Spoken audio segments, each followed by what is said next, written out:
सोमवारी आम्ही नाश्ता करून लगेच गणपती पाहायला गेलो होतो. आधी हा चिरा बाजारमधला चंदनवाडीचा गणपती पाहिला. खूपच छान आहे. पूजेची मूर्ती छोटीशी आहे, पण खूप छान आहे. ती एका बाजूला अशी ठेवलेली आहे. मंडप असा खूप सजवलेला नाही आहे, पण बाजूला भरपूर समया उभ्या ठेवलेल्या आहेत. हा खूप मोठा गणपती आहे. हा शंखावर उभा राहून नाचतोच आहे आणि त्याच्या एका हातातून सोन्याच्या मोहरा पडत आहेत. अशी ही भव्य मूर्ती आहे. रेखीव मूर्ती आहे. त्यानंतर आम्ही फोर्ट म्हणजे दक्षिण मुंबईतला एक प्रसिद्ध प्रभाग आहे तिथे गेलो. पहिला इच्छापूर्ती गणेश हा गणपती पाहिला. प्रवेशद्वारामधून आतमध्ये जातानाच खूप छान आणि प्रसन्न वाटायला लागलं होतं. खूपच सुंदर आरास केली आहे. अगदी कोरीव काम केलं आहे अशा वाटत आहेत या भिंती. झुंबर वगैरे सुद्धा खूप सुंदर आहे. नक्षीसुद्धा खूप छान आहे इथली.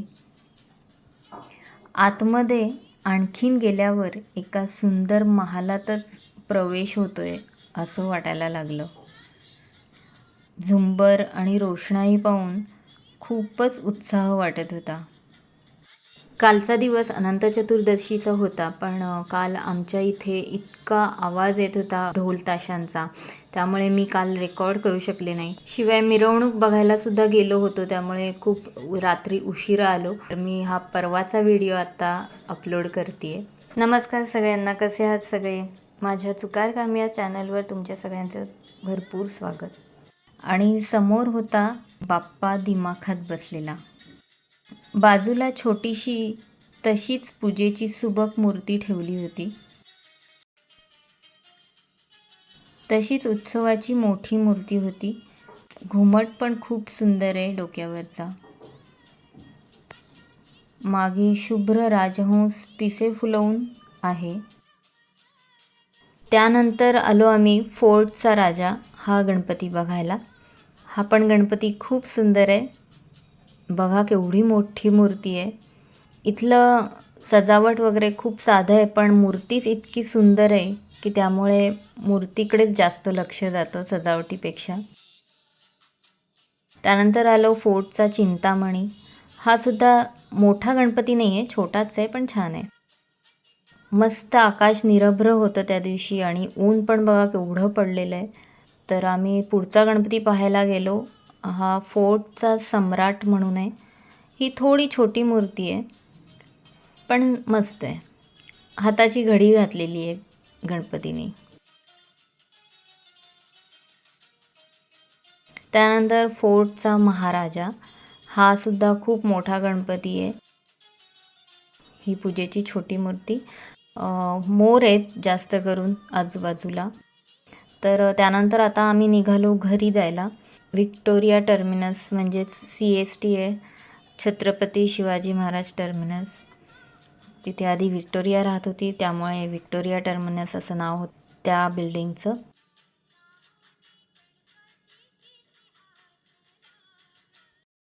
त्यानंतर हे आता महानगरपालिकेची ही बिल्डिंग. तर इथे भरपूर अशा जुन्या काळच्या बिल्डिंग्स आहेत या रस्त्याला, त्यामुळे इथलं न्यायालय, पोलीस कार्यालय, शिवाय एक कॉलेजसुद्धा आहे, एल्फिन्स्टन कॉलेज. इथल्या भरपूर अशा बिल्डिंग सगळ्या जुन्या काळातल्या आहेत. खूप मस्त वाटतं या रस्त्याने सुद्धा.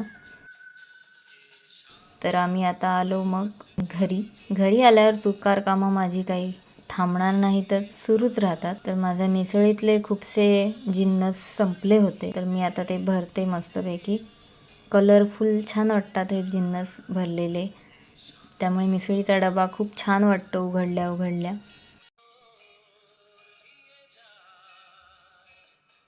तर आता मला करायची आहे जेवणाची तयारी.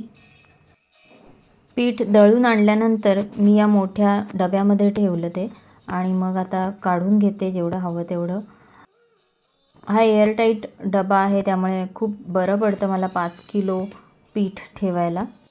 आता पिठात थोडंसं मीठ आणि 3 चमचे दही टाकते, म्हणजे पीठ मस्त मऊ राहील. आधी हे मिक्स करते, त्यानंतर मग त्याच्यात पाणी घालून मग ते मळून घेते.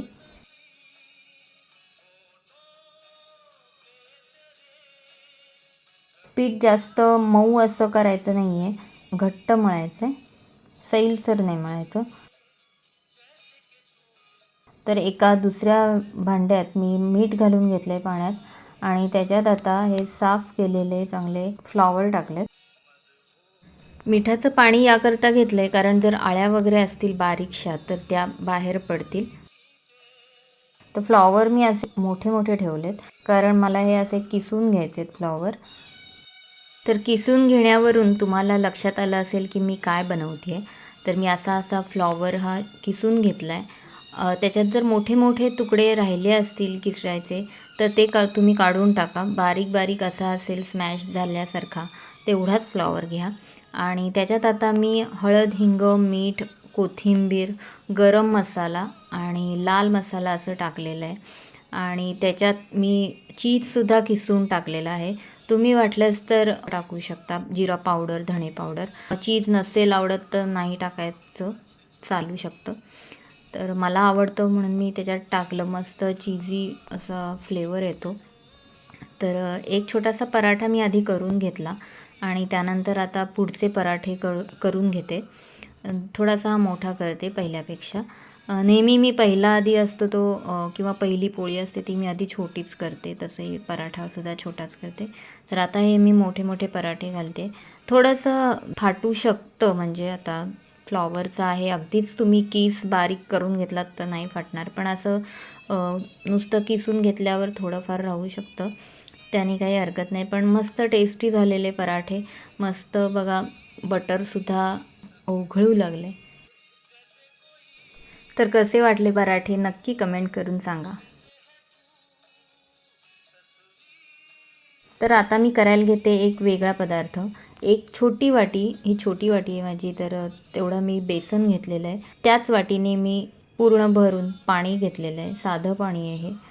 नीट मिक्स करते आणि त्याच्यात काही गुठळ्या राहायला नको आहेत, त्यामुळे खूप वेळ ते मिक्स करावं लागतं. तर नीट मिक्स करून घ्या आधी. हे बघा, मी मस्त मिक्स करून घेतलेलं आहे.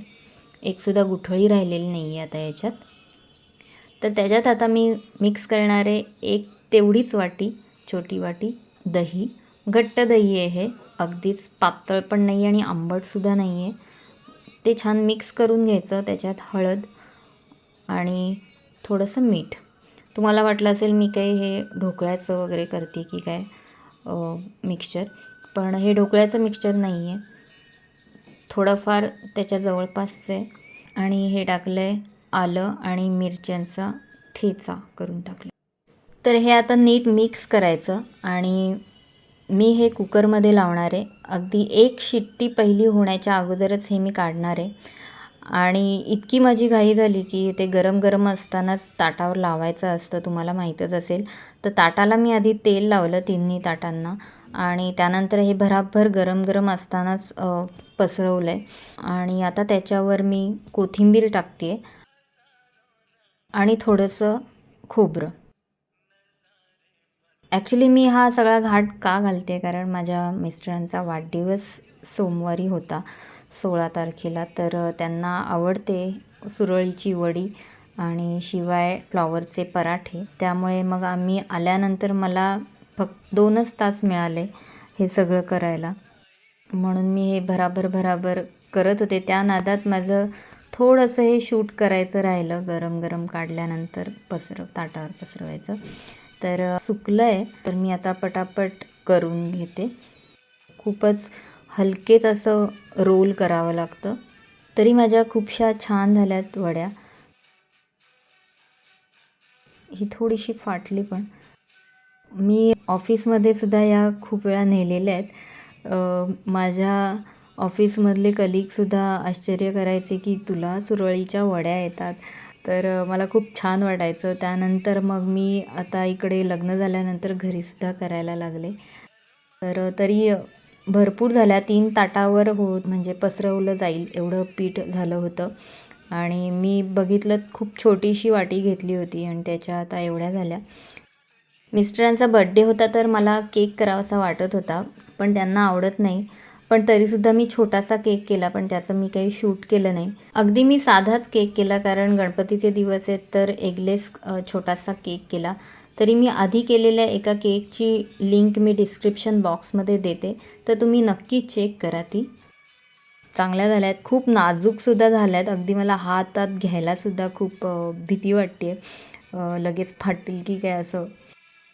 तर मी आता फोडणी घालते त्याच्यावर, सेम आपण ढोकळ्याला घालतो तशीच मी फोडणी घालते. फक्त मी त्याच्यात काही पाणी वगैरे घालणार नाही आहे, मला पाणी वगैरे घातलेलं अजिबात आवडत नाही. ढोकळा करतानासुद्धा मी अजिबात फोडणीसाठी पाणी नाही घालत. तर आता मस्त या सुरळीच्या वड्या झाल्यात.